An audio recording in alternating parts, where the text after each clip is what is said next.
இந்த ஏரிக்கரை பகுதி, மதுரவாயில் பகுதி, லட்சுமி நகருடைய சமயபுரத்து மாரியம்மன் ஆலயம் 1990ஆம் ஆண்டு இந்த பகுதி உருவாச்சு. முழுவதுமாக ஏரிக்கரை பகுதி. இந்த லட்சுமி நகர் பகுதி சனி மூலையாக இயற்கையாகவே இங்கே அரச மரம், வேப்ப மரம் தன்னால் கோவில் உருவாச்சு. கிட்டத்தட்ட 32 ஆண்டு காலம் இந்த பகுதியிலே ஒரு ஓலக்கொட்டையிலிருந்து இன்று மண்டபமாக உயர்ந்திருக்கிறது இந்த ஆலயம். எப்படி உருவான அம்மா எப்படி பொதுமக்களுடைய கோரிக்கை ஏற்று எல்லாம் அந்த காலத்தில் வீட்டுக்கு 5 ரூபா 10 ரூபா போட்டு இந்த கோயிலை உருவாக்கணும்.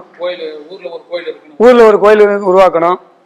அதே சமயத்தில் இது சக்தி வாய்ந்த கோயில்.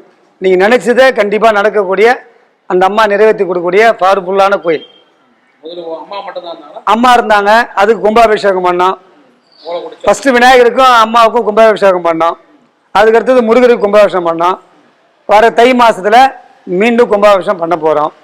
ஆமாம், வருஷத்துல 3-4 திருவிழா கம்பல்சரி பண்ணுவோம். ஆடி திருவிழா 3 நாளைக்கு பண்ணுவோம். பங்குனி உத்திரம் முருகருக்கு திருக்கல்யாணம் செய்வோம். விநாயகர் சதுர்த்தி செய்வோம். வாரத்தில் ஒரு நாள் நவகிரக பூஜை, துர்கை அம்மனுக்கு பூஜை பண்ணுவோம். அதே போல் பிரதோஷம், முருகருக்கு சஷ்டி, கிருத்திகை, அனைத்து நிகழ்ச்சிகளும் மாதத்துக்கு ஒரு முறையும் வாரத்துக்கு ஒரு முறையும் ஆண்டுக்கு 3 திருவிழாவும் சிறப்பாக செய்வோம். அதே போல் இந்த பகுதியிலே இதுதான் கொஞ்சம் பெரிய கோயில். ஏன்னா கிட்டத்தட்ட 1.5 கிரவுண்டு நிலத்தை கொண்டது இந்த இடம். மற்ற கோயிலெலாம் கொஞ்சம் சின்னது தான். இதில் திருமண நிகழ்ச்சிகள், காதணி விழாக்கள், நிச்சயதார்த்தம் மாதத்தில் ஒரு 4-5 முறை கண்டிப்பாக நடக்கும். எங்களுக்கும் இங்கே புக் பண்ணுவாங்க. கோயிலுக்கு காணிக்க மட்டும் எங்களால் முடிஞ்ச ஒரு சின்ன தொகையை வாங்கிட்டு அவங்களுக்கு அனுமதி கொடுப்போம். சிறப்பாக பண்ணிட்டு போவாங்க. ஆமாம், அந்த மாதிரி நிறையா மாதத்துக்கு 3-4 நிகழ்ச்சி 5 நிகழ்ச்சி கண்டிப்பாக நடக்கும். இந்த பகுதியில் நாங்கள் வரும்போது ரொம்ப ஏழ்மையாக இருந்தோம். ஓரளவுக்கு சொந்த வீட்டோட மாடி வீடோட வசதி வாய்ப்பு இருக்குன்னு சொன்னால் அம்மாவுடைய அருள் தான். அவங்க எங்களை ரட்சிக்கிறாங்க, எங்களை காத்து கொண்டு இருக்கிறாங்க.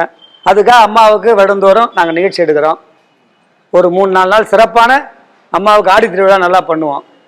இந்த பகுதியில் மக்கள்லாம் ஒன்று சேர்ந்து, எங்கள் கோவில் நிர்வாகிகள் அனைவரும் ஒன்று சேர்ந்து சிறப்பாக இந்த நிகழ்ச்சியை நாங்கள் ஏற்பாடு பண்ணுவோம். எல்லா நிகழ்ச்சியுமே கூட்டம் அதிகமாக வரும். அது ஆடி மாத நிகழ்ச்சியாக இருந்தாலும், பங்குனி உத்திர நிகழ்ச்சியாக இருந்தாலும், விநாயகர் சதுர்த்தி நிகழ்ச்சியாக இருந்தாலும் இந்த பகுதியில் சிறப்பாக நடக்கும். இந்த ஒட்டியுள்ள கிராம மக்கள்லாம் நிகழ்ச்சியை கண்டுகளிப்பாங்க.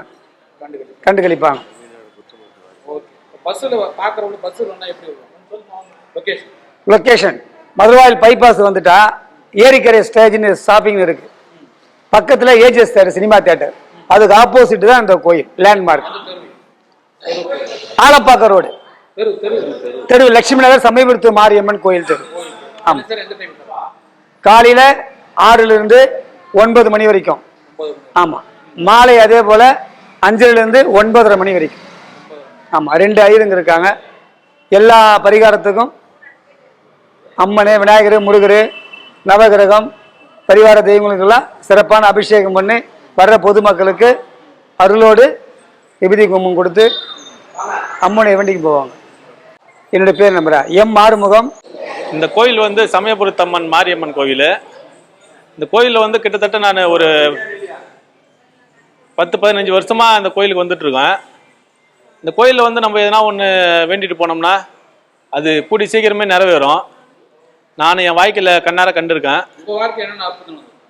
வாழ்க்கையில் பல கஷ்டங்கள் பட்டிருக்கேன். இந்த கோயிலில் எப்படின்னா எனக்கு டைம் கிடைக்கும் போதெல்லாம் வருவேன். வந்துட்டு அம்மா கிட்ட வேண்டிட்டு போனேன்னா கஷ்டத்தெல்லாம் தீர்த்து வைமானா கண்டிப்பாக தீர்த்து வைக்கக்கூடிய அம்மன் இவங்க. இதே போல் எவ்வளோ நல்லதெல்லாம் பண்ணியிருக்காங்க. இந்த பொதுமக்கள்லாம் இங்கே இருக்கிறவங்க எல்லாருமே அதிகமாக கும்பிட்ற தெய்வம் இவங்க. இந்த ஏரியாக்கே எல்லை சாமி மாரி இவங்க. ஆமாம், இந்த கோயில் நல்ல ஒரு பிரசித்தி பெற்ற கோயில். நம்ம ரொம்ப சக்தி வாய்ந்தவங்க. நினைச்சது எதுவாக இருந்தாலும் எல்லாத்தையுமே நிறைவேற்றி வைக்கக்கூடியவங்க. அனைவருக்கும் வணக்கம். அருள்மிகு சமயபுரத்து மாரியம்மன் திருக்கோயில், மதுரவாயில், சென்னை 95, லட்சுமி நகர். இங்கே அருள்மிகு சமயபுரத்து மாரியம்மன் மூலவர், வலம்புரி விநாயகர் மற்றும் வள்ளி தேவசேனா சமேத சுப்பிரமணிய சுவாமி, சிவசுப்பிரமணிய சுவாமி தனித்தனி சன்னதி. நவக்கிரகம் இருக்குது, லக்ஷ்மி தேவி மற்றும் பரிவாரம் ஒரு 5 சுவாமிகள் இருக்குது, துர்க்கை தனியாக இருக்குது. மாதந்தோறும் வந்து பார்த்தீங்கன்னாக்கா சங்கடார சதுர்த்தி நடக்கிறது, முருகனுக்கு கிருத்திகை நடக்கும், சஷ்டி பூஜை நடக்கும், அம்பாளுக்கு பௌர்ணமிக்கு அபிஷேகம் இருக்குது, அப்புறம் வந்து விநாயகருக்கு சங்கடார சதுர்த்தி நடக்கிறது. இது தவிர்த்து அமாவாசைக்கு பூஜை அபிஷேகம் நடக்கும், அலங்காரம் நடக்கும். அதை தவிர்த்து பார்த்தீங்கன்னாக்கா பொங்குனி உத்திரம் திருவிழா நடக்கிறது முருகனுக்கு. ஆமாம், முருகனுக்கு திருக்கல்யாணம் நடக்கும். காலையில் பால் குடம், சாயந்தரம் இது திருக்கல்யாண உற்சவம். ஆடி மாதம் அம்பாளுக்கு பால் குடம் நடக்கும் ஆடி மாத திருவிழாவில். சாயந்தரம் உற்சவம், சுவாமி புறப்பாட்டு இருக்குது. உற்சவர் வந்து உற்சவரெல்லாம் செஞ்சு வச்சுருக்கா, எல்லா உற்சவரும் இருக்குது. பக்தர்கள் வருவாங்க. இது பக்கம் இது இப்போ கொஞ்சம் இதுவான ஏரியான்றதால நிறைய பக்தர்கள் வந்து போயிட்டு இருப்பாங்க. வராங்க வெளியூர்லேருந்து கூட வராங்க. இங்கேருந்து வெளியில் போனவங்கெல்லாம் மறுபடியும் இங்கே வந்து சுவாமி தரிசனம் பண்ணிட்டு அம்பாளை தரிசனம் பண்ணிட்டு தான் போவாங்க. நினைத்த காரியம் முடியும். திருமணம் ஆகாத குழந்தைங்களுக்கெல்லாம் திருமணம் நடந்துடும். ஆமாம், பரிகாரம் இல்லை, அம்பாளுக்கு வேண்டிக்கிட்டு ஒரு ரூபாய் நாணயம் அவங்க வீட்டில் கட்டிட்டு கூட கொண்டாந்து அவங்க இங்கே செலுத்தலாம். அபிஷேகம் ₹1 நாணயம் ஒன்று கட்டி ஒரு கங்கணம் மாதிரி கட்டிட்டு அதை அங்கே அவங்க வீட்டிலேயே பூஜை ரூமில் வச்சுட்டு சமயபுரத்தால் மனசில் நினச்சிக்கிட்டு இருந்தாங்கன்னாக்கா அடுத்தபடியாக அவங்களுக்கு குழந்தை பாக்கியம் உண்டாயிடுதுனாக்கா கொண்டாந்து இங்கே கொடுத்துட்டு அபிஷேகம் பண்ணிவிட்டு புடவை சாத்திட்டு அம்பாளை தரிசனம் பண்ணிட்டு போவாங்க. நிறைய நடக்கிறது கண்கூட பார்க்குறோம். திருமண தடை அது திருமண தடைக்கும் வந்து எல்லாம் நம்ம இங்கேயே உட்காந்து நம்ம வந்து அதுக்கு பஞ்சாங்கத்தை வச்சு அவங்க ஜாதகத்தை பார்த்து நம்ம சொல்கிறோம். அதுக்கு உண்டான பரிகாரத்தை அம்பாளுக்கு அபிஷேகம் பண்ணுறதா, முருகனுக்கு அபிஷேகம் பண்ணுறதா, டைம் என்ன அவங்களுக்கு எப்படி டைம் இருக்குன்னு பார்த்துட்டு ஆமாம் பார்த்து சொல்கிறேன். என்னங்க ஐயா? கட்டணன்றது அவங்க விருப்பப்பட்டு தரது தான், நம்ம எதுவும் அதுக்காக கேட்கறது கிடையாது. அதுக்காக ஆமாம். மற்றபடி இந்த குரு பயிற்சி, சனி பயிற்சி, ராகு பயிற்சி, கேத்து பயிற்சி இதுக்கெல்லாம் சிறப்பாக பண்ணிகிட்டு இருப்பேன். ஆமாம், எல்லாமே பண்ணிடுவேன். எந்த ப்ரோக்ராம் விட மாட்டேன், எல்லாத்தையும் நடத்திடுவேன். ஆக மொத்தத்தில் சிறப்பான கோயில். நம்ம நினைத்த காரியம் எல்லாமே நல்லபடியாக முடிஞ்சிடும். வரும். அது யார் கணக்கும் படாது. நானே பார்த்தது இல்லை, ஒரு முறை பார்த்துருக்கேன். ஆனால் மற்றபடி உள்ள கதவு சாத்துற வரைக்கும் உள்ள இருக்கும்னு தான் பேர். நம்ம கதவு திறந்தோம்னாக்கா தென்படாது. இருக்கேன் நான் கிட்டத்தட்ட வந்து ஒரு 30 வருஷமாக இருக்கேன். ஆமாம், இல்லை அம்பாள் நீங்கள் நேரடியாக அங்கே நின்று பார்த்தீங்கனாலே தெரியும். அம்பாள் பார்க்குற பார்வை வந்து கொஞ்சம் இப்படி பார்ப்பா, அப்படி பார்த்தாக்கா அது ஒரு விசேஷமான விஷயம். ஆமாம், எல்லா சிலையும் வந்து நேரடியாக தான் பார்க்கும். இது அம்பாள் வந்து நீங்கள் அங்கே உன்னிப்பாக கவனிக்கணும். உன்னிப்பாக கவனிக்கிறவங்களுக்கு மட்டும்தான் தெரியும். அம்பாளுடைய பார்வை கொஞ்சம் வித்தியாசமாக இருக்கும். இங்கே அந்த மாதிரி பார்த்தாலே உங்களுக்கு சக்ஸஸ், எல்லாம் சக்ஸஸ்.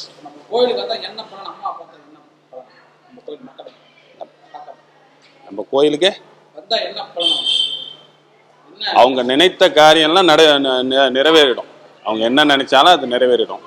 அம்பாள் அனுகிரகம் கண்டிப்பாக கிடைக்கும். அதாவது வந்து இப்போ வந்து உதாரணத்துக்கு சொல்லணும்னா ஒரு நாள்லேயே முடிஞ்சிடும், ஒரு வருஷமும் ஆகலாம். அது அவங்களுடைய பக்தி. அவ சோதிப்பான், நிறைய சோதிச்சு தான் கொடுப்பான். உடனே கொடுத்துட மாட்டேன், சோதிச்சு கொடுப்பான். கண்டிப்பாக செய்வா, ஆனால் நிச்சயமாக செய்வா. சோதனை நிறைய உண்டு. நானே அனுபவப்பட்டிருக்கேன் நிறைய விஷயத்துல. அதனால சோதனை நிறைய இருக்கு. ஆமாம், நான் ஒரு சில காரியம்லாம் நான் நினச்சிருக்கேன், உடனே நடக்காது. எனக்கே நிதானமாக தான் நடக்கும், பொறுமையாக நடக்கும். பொறுமையாக இருறா, என்னடா அவசரம் உனக்கு அப்படின்னு சொல்லிட்டு பொறுமையாக தான் கொடுப்பா. ஆனால் கொடுப்பா, செய்வா, பொறுமையாக தான் கொடுப்பா. புஷ்பம் வச்சு கேட்டாலே யாராவது புஷ்பம் கொடுத்துட்டு நல்ல மன நிறைவாக வணங்கினாங்கன்னு வச்சுக்கோங்க, மேலேருந்து புஷ்பம் விழும், கரெக்டாக விழும். இது வந்து என்ன சொல்கிறது, மாய மந்திரம்லாம் கிடையாது. நம்ம கொண்டு போய் புஷ்பம் கொடுக்குற புஷ்பத்தை கொண்டு போய் வைக்கிறோம், மேலே வச்சுட்டு நம்ம ஆர்த்தி காட்டும் போது ஆட்டோமேட்டிக்காக கொடுத்துருவான். அது இந்த ஜுரங்கிறம் அடிச்சுட்டு சின்ன குழந்தைகளுக்கு ஜுரம் அடிக்கும், பயந்துட்டாங்கனாக்கா வந்தாங்கன்னாக்கா ஒரு வேப்பிலை அடிக்கிறது. வேப்பிலை அடித்தோம்னாக்கா அதனுடைய இது தெளிவாயிடும். வேப்பிலை அடிக்கும்போது தெளிவாயிடும். கூட அம்பாளுடைய உச்சரிப்பு பண்ணி அடிக்கிறதால சீக்கிரம் தெளிவாயிடும். குடிக்கயிறு போட்டு கொடுத்துருவேன். அதுக்கப்புறம் பார்த்தீங்கன்னாக்கா எலுமிச்சம்பழம் கொடுத்தாங்கன்னா கொஞ்சம் குழந்தைங்களுக்கு சுற்றி போடுவேன். அதனால வந்து அவங்களுக்கு கிளியர் ஆகிடும். ஆமாம், சாயந்தரம் 6 மணிக்கு. ஆமாம், சூரிய அஸ்தமனத்துக்கு பின்னாடி பண்ணால் பிரயோஜனம் கிடையாது. அஸ்தமனம் பண்ணும்போது கரெக்டாக பண்ணாக்க அது உடனே பலன் கிடைக்கும். ஆமாம், அப்படி ஒரு நாள் பார்ப்பேன். இல்லைனாக்கா பாருங்கம்மா ராத்திரி பாருங்கள், இல்லைன்னா காலையில் ஆக்ஷன் வாங்கணுவேன். காலையில் வந்தாங்கன்னா ஒரு தரம் வேப்பில் அடிச்சு விட்ருவேன். ஆமாம், அப்புறம் கிளியர் ஆகிடும்.